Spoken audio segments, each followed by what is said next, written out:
Chers de la presse, bonjour, bonsoir. Moi, c'est Jules Moulumba, le communicateur de VDP RDC Wazalendo, aussi président du collectif de mouvement pour le changement, Force de défense du peuple, c'est-à-dire CMC FDP en sigle. Je viens auprès de vous pour porter un démenti formel par rapport aux accusations infondées de terroristes du M23, UPDF, RDF, portées à notre personnalité, mais aussi par l'entremise effectivement de leur porte-parole et de leur cordon adjoint Bertrand Bisimwa, mais aussi démentir catégoriquement les balivernes déversés par M. Nduhungirehe, que j'aurais tort d'appeler ministre parce qu'il ne le mérite pas. Un monsieur qui se charge de la fausse diplomatie malveillante du terroriste en chef Kagame. Ils m'ont accusé d'avoir fourni des renseignements au gouvernement congolais et aux Nations Unies par rapport à leurs crimes. Je pense que nul n'a besoin que moi je sois la source d'information au gouvernement congolais, d'autant plus que les crimes qu'ils sont en train de perpétrer sur le sol congolais, ils les font contre le peuple congolais,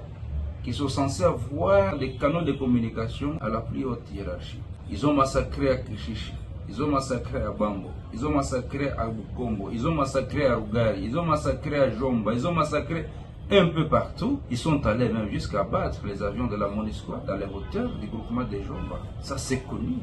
Ils ont jeté des bombes à des installations de la MONUSCO. Ils ont incendié des véhicules des engins roulants des Nations Unies. Ce qui constitue un crime de guerre, un crime imprescriptible.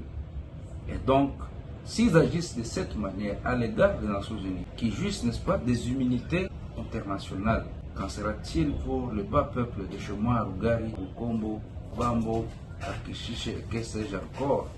Qu'en sera-t-il pour ce bas peuple du site Kivu? Faudrait-il rappeler qu'ils sont la suite logique de tout ce que nous avons connu comme guerre d'agression, en commençant par l'AFDEL, camouflée en une guerre de libération alors qu'il n'en était pas une, suivie par les RCD, les CNDP, les M23 1, les M23 2, puis l'AFC, avec tous les crimes perpétrés et répertoriés par tous les mécanismes de défense des droits humains, notamment les experts des Nations Unies, rapport mapping, les Human Rights Watch, et que sais-je encore. Donc, ils sont habitués à nous éliminer et pensaient qu'ils pouvaient continuer à nous éliminer silencieusement, mais ils ont fini par comprendre que la doctrine Wazalendo est ancrée dans l'esprit de tout Congolais, de tout bord. Je rappelle ici que je suis Congolais de souche, des pères et des mères de la tribu Hutu. Une tribu qui n'a pas seulement existé au Congo, mais a contribué sensiblement autour des autres Congolais pour que le Congo actuel devienne ce qu'il est aujourd'hui.